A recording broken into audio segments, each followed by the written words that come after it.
दीर्घायुष्य लाभो हे तमाम शिवसैनिकांच्या वतीने मी ईश्वरचरणी प्रार्थना करतो। आणि शिवसेनेमध्ये मगाशी म्हटलं, आपल्या दादाभाऊंनी मुंबईत नाही तर कोकणामध्ये देखील शिवसेनेची वज्रमूठ म्हणून तुमच्याकडे लोक पाहतात, याचाही मला आनंद आहे, अभिमान। आणि म्हणून रामदास कदम फक्त एक नाव नाही, ते तो धगधगता अंगार आहे आणि म्हणून त्याची झलक आपण नेहमी पाहतो। बाळासाहेबांच्या विचारांवर निष्ठा असलेला बाळासाहेबांचा मावळा शिवसैनिक कार्यकर्ता कसा असावा याची ज्वलंत उदाहरण आपल्याकडे आहे। अन्यायाविरुद्ध लढणारा कार्यकर्ता कसा असावा हे आपल्याकडे पाहिल्यानंतर समजतं। त्याचबरोबर शिवसैनिकांवर संकट आलं तर ढाल भरून आपण पुढे उभे राहता हेही आपण पाहिलेलं आहे।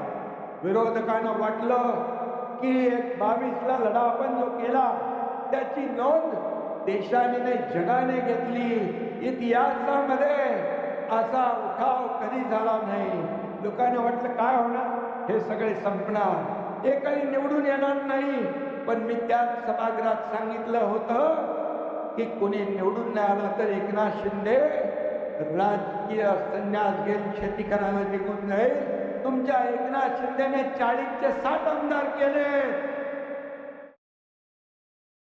आणि या महाराष्ट्रातल्या तमाम जनतेने आपल्याला स्वीकार, तमाम महाराष्ट्रातल्या माता भगिनी, लाडक्या बहिणी, शेतकरी, कष्टकरी, वारकरी यांच्यासाठी आपण निर्णय घेतले। 2.5 वर्षात सचिन इथं आहे, 2.5 वर्षामध्ये घेतलेले निर्णय ऐतिहासिक आहे आणि त्याचमुळे पुन्हा या राज्यामध्ये महायुतीची सत्ता आली।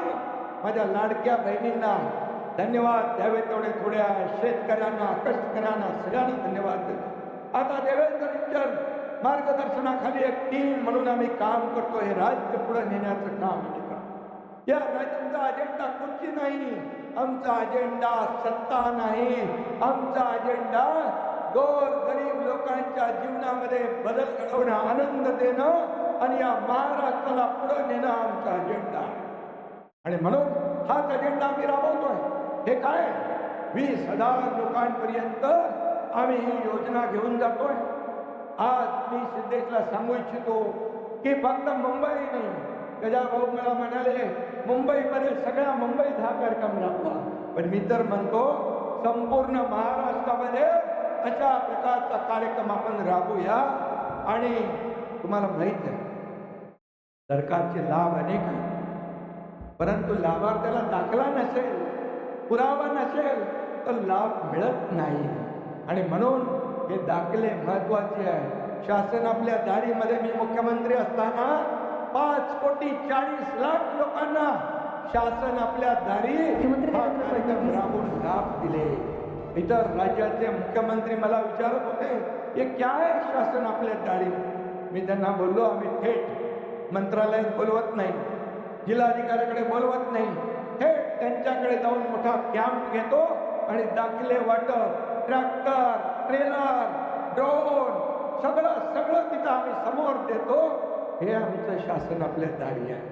आणि म्हणून हे तर आता शिवसेनेच्या जनतेच्या दारी हा उपक्रम आपण राबवत आहे। मनापासून आपल्याला धन्यवाद देतो। रामदासबाईंना पुन्हा एकदा शुभेच्छा देतो। किती कटकारस्थाने कोणी केली तरी रामदासबाई अडळपणे आपलं नेतृत्व पुढे, शिवसेना पुढे घेऊन जात आहे। आणि म्हणून कुणाच्या इथे रामदासबाईंना वाकवण्याची, झुकवण्याची हिंमत नाही, हे मी या ठिकाणी सांगतो। आणि वाढदिवस आहे, कधी भाषण आपण वाढदिवसाला केलंच नाही, हे पहिलंच नाही। आणि त्यामुळे रामदासबाईंचं भाषण आपण दसरा मेळाव्यात पण बघता, सगळीकडे बघता। आणि म्हणून रामदासबाईंसाठी एक जाता एक डायलॉग, हमको मिटा सके ये जमाने में दम नहीं, हमको मिटा सके जमाने में दम है, जमाना खुद हमसे है, हम जमाने से नहीं। आणि म्हणून प्रत्येक शिवसैनिक जो आहे असाच आहे, कारण त्यांचा नेताच रस्त्यावर उतरून लढतो। गोर गरिबांसाठी महापूर असेल, ईर्ष्याळवाडी असेल, कुठलंही संकट असेल, जिथे संकट तिथे शिवसेना, जिथं आपत्ती तिथे शिवसेना, आम्ही फेस टू फेस वाले, फेसबुक लाईव्ह वाले नाही. आणि म्हणून जनतेच्या मनामध्ये एक आदर भावना निर्माण झाली म्हणून अनेक लोक शिवसेनेत येतात. परवा 6 खासदारही आले, अनेक येत आहेत आणि त्यांचं मी स्वागत करतोय, कारण त्यांना विश्वास शिवसेना दिलेला शब्द पाळते. फक्त निवडणुकापुरती शिवसेना नाही आहे. शिवसेना निवडणुका असू द्या नसू द्या, शिवसेनेचं काम 12 महिने सुरू आहे. आणि म्हणून जे विद्यार्थी आहे, जी तरुणाई आहे, हे देशाचं भवितव्य आहे. आणि म्हणूनच प्रधानमंत्री नरेंद्र मोदी यांचं अभिनंदन मी करतो.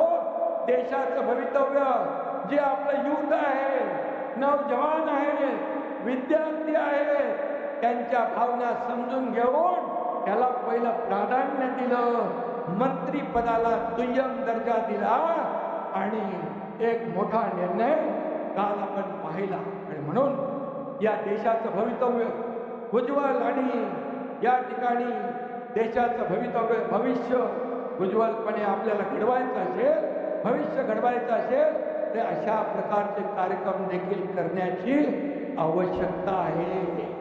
रामदास भाईंना त्यांनी मगाशी मला सांगितलं, रत्नागिरी जिल्ह्यातील बघा, वाढदिवसाला काय मागतो माणूस, स्वतःसाठी काय मागतो. त्यांनी काय मागितलं, दापोलीमध्ये, इथं रत्नागिरी जिल्ह्यातल्या दापोलीमध्ये मीनाताई ठाकरे नाट्यगृह यासाठी 15 कोटीचं मी आश्वासन त्यांना दिलं होतं. ते नगर विकास 1 मधून त्याचा प्रोसेस चालला होता. मी आता फोन केला, मी म्हणालो 15 कोटी नगर विकास 2 मधून द्या, ताबडतोब त्याचा GR काढा आणि नाट्यगृह जे मीनाताई ठाकरे यांच्या नावाचं आहे ते रामदास भाईंना वाढदिवस म्हणून इथं भेट आज या ठिकाणी मी देतोय. काम असंच करायचं असतं, कारण नाही. माझ्याकडे बघतो, करतो, पाहतो नाही. No reason on the spot decision. हे काम ते केलं. मग 2.5 वर्षामध्ये या राज्यामध्ये अनेक प्रकल्प आले, अनेक योजना, लाडक्या बहिणी योजना, शेतकरी योजना. आणि म्हणून मी आपल्याला पुन्हा एकदा शुभेच्छा देतो. आता खरं म्हणजे सिद्धेश कदम यांनी जे काम केलंय त्याचं कौतुक केलं पाहिजे, कारण त्याला तर मी सांगितलंय फक्त मुंबई नाही, महाराष्ट्रामध्ये देखील आपल्या सगळ्या टीमला घेऊन हे कार्यक्रम केले पाहिजे. आणि म्हणून 20,000पेक्षा जास्त नागरिकांना ज्येष्ठ नागरिक card, Ayushman Bharat card, pan card